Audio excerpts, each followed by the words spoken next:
Ai, as vírgulas. Vírgula é uma coisa boa, não é? A gente não escreve sem vírgula, gente, mas olha, eu, na hora de escrever, só uso as obrigatórias. Não uso as facultativas, sabe? Aquelas vírgulas para indicar deslocamento de adjunto adverbial de curta extensão, eu não gosto de usar. Não sei você, mas eu não gosto de ler texto com muitas pausas, que me obriguem a fazer muitas pausas. Então, normalmente eu só uso quando elas são obrigatórias. É adjunto adverbial curtinho, eu não uso não. Diz assim, ontem estudei concordância. Não vou usar nunca uma vírgula depois desse ontem, embora a gramática faculte. Mas não é só a inversão do adjunto adverbial que a vírgula marca, não. A vírgula também marca a inversão de outro termo. Vou botar uma charada aqui que você vai ter que adivinhar qual é. Olha para o seu slide, vê que tema é este. Que termo é este? Ah, Tereza, você já resolveu essa charada aqui embaixo. Ah, gente, olha, vamos lá. Inspirado, o poeta compôs um soneto. O poeta é o sujeito. Quem compôs o soneto? O poeta. Compôs é um VTD. E um soneto é o OD. Inspirado, vamos ter de lembrar a análise sintática, é um adjetivo, certo? Se fosse a poeta ou a poetisa, seria inspirada, é um adjetivo. Um adjetivo pode exercer na vida duas funções sintáticas. Quais são mesmo? Adjunto adnominal ou predicativo. Se for neste caso, né? Como inspirado se refere ao poeta, que é o sujeito, neste caso seria o predicativo do sujeito. Nem sempre é. Vamos lá, me diga o que é então. Refere-se ao sujeito, mas não o integra. O sujeito é o poeta. O predicado é compôs um soneto inspirado. É porque eu coloquei um inspirado aqui, preste atenção, por uma questão de sentido. Se eu tivesse dito o poeta compôs um soneto inspirado, a frase ia ficar no mínimo ambígua, não ia? O soneto é que é inspirado ou é o poeta que é inspirado? Isso seria a ordem direta. Mas eu não queria gerar essa ambiguidade, que é essa possibilidade de inspirado ser tanto poeta como soneto. Por isso eu inverti. Mas é um adjetivo que se refere ao sujeito, mas não integra, porque quem compôs um soneto não foi o poeta inspirado, foi o poeta. Inspirado está dentro do predicado. Ah, Tereza, então é um predicativo. Bom, então é um predicativo deslocado. Na ordem direta, que seria ambígua, não aconselho a usar aqui nesta frase, não haveria vírgula. Seria isso aqui que nós temos aqui. Mas esta vírgula aqui indica o deslocamento de um predicativo. Isto aqui seria a ordem direta. Aqui ficaria ambígua, eu volto a dizer. O parlamentar nervoso disse que nada falaria. Esse verbo disse tem um objeto direto oracional. O parlamentar nervoso disse isso. Como é que eu chamo esse que é uma conjunção que introduz uma oração substituível por isso mesmo? Conjunção integrante. Gente, eu não pode aprender uma coisa e esquecer outra não, tá? Conhecimento a gente acumula, não substitui não. Como é que eu chamo essa oração que é substituível por isso? Oração subordinada substantiva. Neste caso, ela é o objeto direto de disse, ela seria uma oração subordinada substantiva ou objetiva direta, ou seja, o objeto direto oracional. Mas não quero saber isso não, isso foi só para não perder a oportunidade. Qual é o sujeito dessa primeira oração? O parlamentar nervoso diz. Quem foi que disse que nada falaria? O parlamentar. O parlamentar é o sujeito. Nervoso é um adjetivo que qualifica o sujeito, mas não integra. Ah, então é um predicativo do sujeito. É um adjetivo, qualifica o sujeito, mas não integra. Está deslocado. Está anteposto ao verbo. Teresa, posso tirar essas vírgulas aqui? Me diga você. Vou tirar. O parlamentar nervoso disse que nada falaria. O parlamentar nervoso disse que nada falaria. Tirei as vírgulas.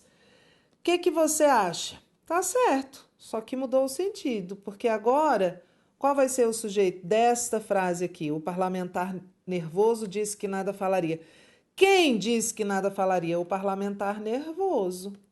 E aí, nervoso, que continua a ser um adjetivo, estaria se referindo ao sujeito, mas estaria dentro do sujeito. Ah, então seria um adjunto adnominal. Olha só, aí vem a hora. Então, Teresa, responde, pelo amor de Deus, essas vírgulas são facultativas? Depende do que o seu examinador disser. Se ele disser que eu posso retirar as vírgulas sem prejuízo à correção, essas duas aqui, está certo, porque essa frase aqui está sem vírgula e ela está certa. Mas sem prejuízo às relações de sentido, não. Aqui em cima, nervoso é um predicativo do sujeito. Então, ele não é nervoso, ele estava nervoso quando praticou esta ação. E aqui embaixo, o parlamentar nervoso disse que nada falaria. Nervoso é uma adjunta adnominal, faz parte do sujeito. Então, ele é nervoso, ele não estava nervoso. Então, a gente tem que ver o que o examinador quer. A regra é, emprega-se vírgula para isolar predicativo do sujeito deslocado. Certo? Então, não é só o adjunto adverbial deslocado que vem isolado por vírgula, não. Se for predicativo do sujeito, também vem. Agora, vamos ver a vírgula da explicação, né? Que é a vírgula do aposto explicativo. Estudos apontam diminuição de CO2, o mais abundante dos gases de efeito estufa. Estudos é o sujeito. Apontam é verbo transitivo direto. Tudo isso aqui, tudo isso, até efeito estufa, é o objeto direto de apontam. Apontam o quê? Diminuição de CO2, o mais abundante dos gases de efeito estufa. Diminuição é o núcleo deste objeto direto.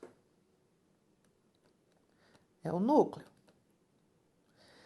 O mais abundante dos efeitos estufa é o CO2, não é? Então, dizer o mais abundante dos gases de efeito estufa e dizer CO2 não dá no mesmo? Dá, Teresa. Como é mesmo o nome de um termo de função substantiva que explica um termo antecedente? Aposto. Olha ele. É um aposto explicativo. É a vírgula da explicação. A regra é: empregam-se vírgulas, travessões ou parênteses para isolar aposto explicativo. Então, aqui foi usada uma vírgula, poderiam ter sido usados parênteses aqui, né? Ou poderia ter sido usado um travessão. Como é ponto final, eu não precisaria fechar o travessão, tá? Eu diria CO2, o mais abundante dos gases de efeito estufa, ponto. Ou CO2, abre parênteses, o mais, aí eu tenho que fechar, que parênteses nunca vem sozinho, tá? Então, essa é a vírgula do aposto explicativo. Lembrando que o aposto é um termo de função substantiva, nunca é um adjetivo, e ele se subordina a outro termo de função substantiva. E o aposto que vem isolado por vírgula é esse explicativo, que tem equivalência de sentido. Vamos lá, primeira questão. Estudos apontam redução de 39% nos casos de roubo com restrição de liberdade, o famoso sequestro relâmpago, no ano de 2015. O que é o famoso sequestro relâmpago? É uma explicação de roubo com restrição de liberdade. Dizer roubo com restrição de liberdade é o mesmo que dizer o famoso sequestro relâmpago. Então, olha a explicação. A expressão, o famoso sequestro relâmpago, está entre vírgulas porque explica, em termos populares, a expressão roubo com restrição de liberdade. Certinho. É um aposto explicativo. Poderiam ser travessões, Tereza? Sim. Poderiam ser parênteses, Tereza? Sim, também. Aliás, é comum que os examinadores peçam uma substituição, tá? 2. A compra de 90% do capital da anglo-australiana Rio Tinto, a terceira maior mineradora do mundo, tem muito a revelar. As vírgulas isolam o aposto. Vamos lá. Quem é a terceira maior mineradora do mundo? A Rio Tinto. Então, dizer Rio Tinto e dizer a terceira maior mineradora do mundo dá no mesmo, porque ambos os termos designam, nomeiam a mesma empresa. Ah, então é um aposto. Tereza, mas é um aposto explicativo. Tudo bem, gente, mas não deixa de ser aposto, né? Então estaria errado se ele tivesse dito que as vírgulas isolam um aposto especificativo. Não.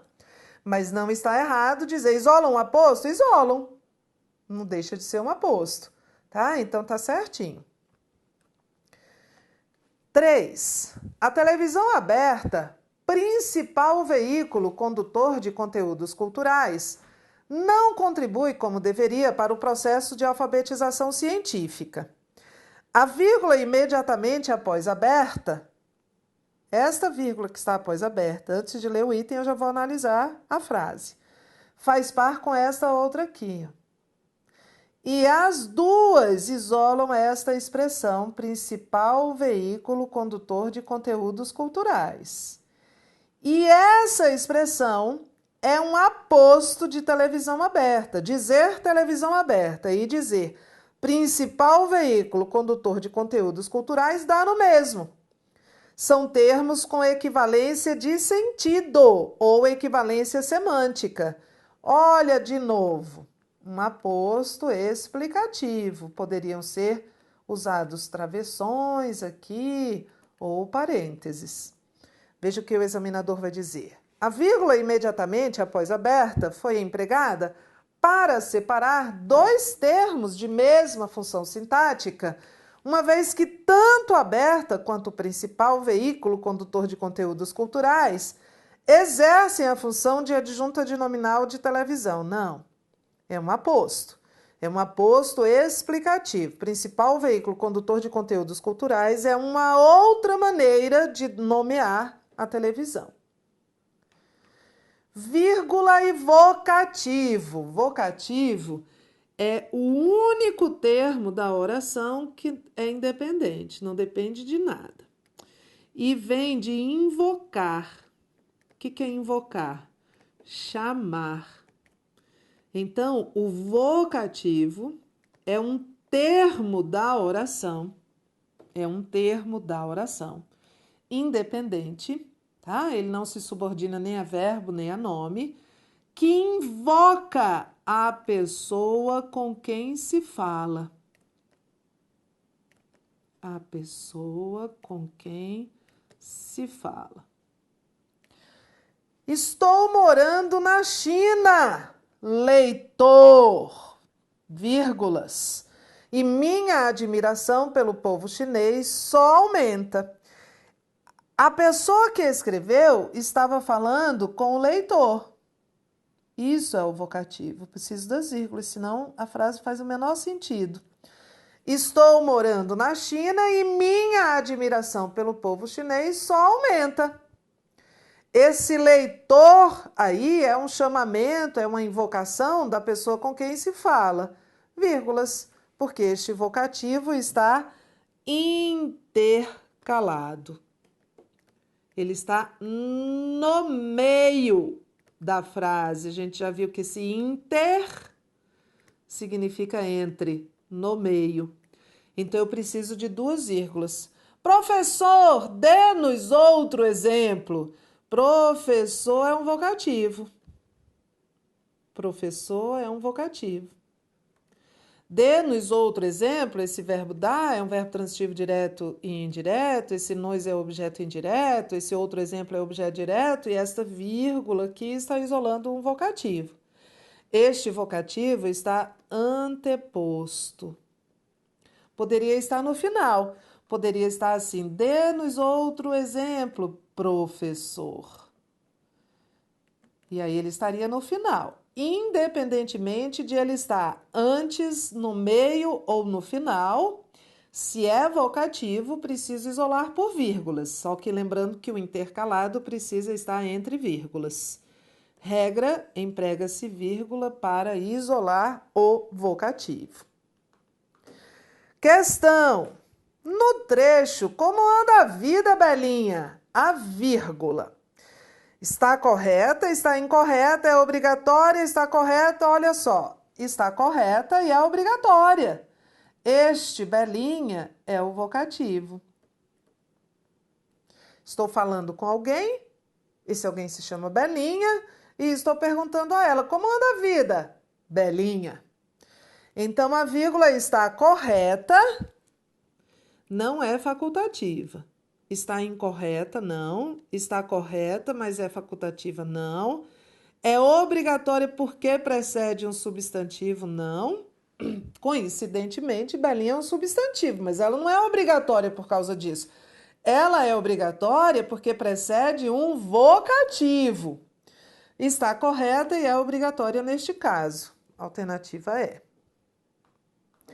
E agora vem a didática do não, porque tem a didática do sim. Sim, emprega-se a vírgula. E tem a didática do não. Não se emprega vírgula. Não. Não se emprega vírgula entre sujeito e verbo. Nunca. Pode até haver duas, certo? Porque se eu tenho um sujeito, uma adjunta adverbial e um verbo, posso usar duas vírgulas, mas nunca uma. Então, essa coisa de dizer não há vírgula entre o sujeito e o verbo. Uma, né? Pode haver duas, quem sabe, se for um termo intercalado. Às vezes é até um vocativo. Mas olha assim, não se separam sujeito do verbo do complemento, tanto o objeto direto quanto o objeto indireto. Olha aí na sua telinha, tá tudo aí. Não se separa sujeito e verbo, não se separa verbo e objeto, não se separa o nome do complemento, esse complemento nominal, não se separa o verbo de ligação do predicativo. Vamos ver? Olha um item. A correção gramatical do trecho entre as bebidas alcoólicas, cervejas e vinhos são as mais comuns em todo o mundo, seria prejudicada caso se inserisse uma vírgula logo após a palavra vinhos. Certamente seria, porque cervejas e vinhos é o sujeito deste verbo. Se eu inserir uma vírgula aqui, eu vou cometer aquele pecado mortal de separar o sujeito do verbo por uma vírgula. Nunca pode. Essa vírgula aqui isola um adjunto adverbial. Mas cervejas e vinhos é o sujeito, são é o verbo deste sujeito. E ele está dizendo que seria prejudicada. Certíssimo, seria. 2. Em meio à multidão de milhares de manifestantes, rapazes vestidos de preto e com a cabeça e o rosto cobertos por capuzes ou capacetes caminham dispersos. Fazer uma equação sintática aqui. Em meio à multidão de manifestantes, onde é que eles caminham dispersos? Em meio, lá no meio da multidão. É um adjunto adverbial de lugar. Rapazes vestidos de preto e com a cabeça e o rosto cobertos por capuzes ou capacetes, tudo isso é o sujeito. Caminham é verbo intransitivo e dispersos, que é um adjetivo que se refere ao sujeito, mas não o integra, é um predicativo do sujeito. Então, olha a equação sintática. Eu falo equação sintática é modo de dizer, né? Só para a gente entender e abstrair. Eu tenho uma adjunta adverbial de lugar, mais um sujeito, mais um verbo intransitivo, mais um predicativo do sujeito. Me dê uma vírgula. Ponho aqui. Neste caso, obrigatório, que esse adjunto adverbial é bem longo. Mas ele quer fazer uma coisa, ele quer assim. Seria mantida a correção gramatical do texto caso fosse introduzida vírgula imediatamente após o trecho rapazes vestidos de preto e com... Ele quer inserir uma vírgula aqui. Mas isso aqui é o sujeito, isso aqui é o verbo. Ele quer inserir uma vírgula aqui, olha, entre o sujeito e o verbo. Nunca, né? Errado. Nunca. 3. Em meio à turbulência financeira, essas nações ganharam voz e importância no cenário mundial. Para dar mais destaque ao complemento da forma verbal ganharam, 2 vírgulas poderiam ser inseridas no período, uma antes e outra depois da expressão voz e importância. Vamos colocar? Uma antes e uma depois. Posso colocar a primeira? De jeito nenhum. Por que não? Porque ganharam é um verbo transitivo direto e voz e importância é o objeto direto. Nunca pode haver vírgula separando o verbo do objeto. Então, esta primeira vírgula eu não posso pôr. Essa aqui tudo bem, porque no cenário mundial é um adjunto adverbial de lugar. Está na ordem direta, mas eu posso usar. Não há nada que me impeça. O sujeito mais verbo transitivo direto, mais objeto direto, mais adjunto adverbial de lugar, a única vírgula que eu posso pôr é uma aqui, separando esse adjunto adverbial mesmo na ordem direta. Mas aqui ele quer colocar uma vírgula entre o verbo e o objeto. Errado o item. Essa aqui eu poderia, mas essa aqui de jeito nenhum. 4. O consumismo não gera apenas os impactos ambientais.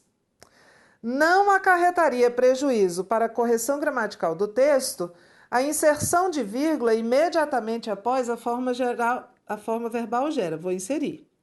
Tendo o sinal de pontuação, nesse caso, a função de realçar o advérbio apenas. Não. Isso aqui é um verbo transitivo direto. Os impactos ambientais é um objeto direto. O que este examinador fez foi inserir uma vírgula entre o verbo e o objeto. Não posso. Eu posso colocar outra aqui, ó. Eu posso inserir 2 e isolar este apenas, que é um adjunto adverbial que está intercalado, mas ele é um adjunto adverbial curto, então eu não preciso usar. Mas ele está falando só de uma vírgula. Se eu usar só uma vírgula, eu vou separar o verbo do objeto. Nunca. Posso separar o verbo do objeto se houver um adjunto adverbial no meio por 2 vírgulas, mas não por uma só. Então, o item está errado. 5. É firme a linguagem do jurista. A linguagem do jurista é o sujeito, é verbo de ligação e firme é predicativo do sujeito.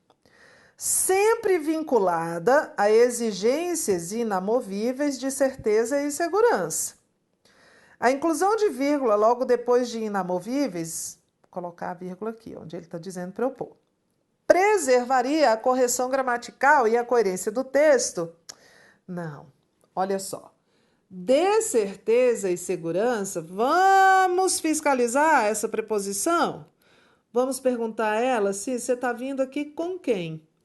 E ela vai dizer, eu vim com exigências de certeza e segurança.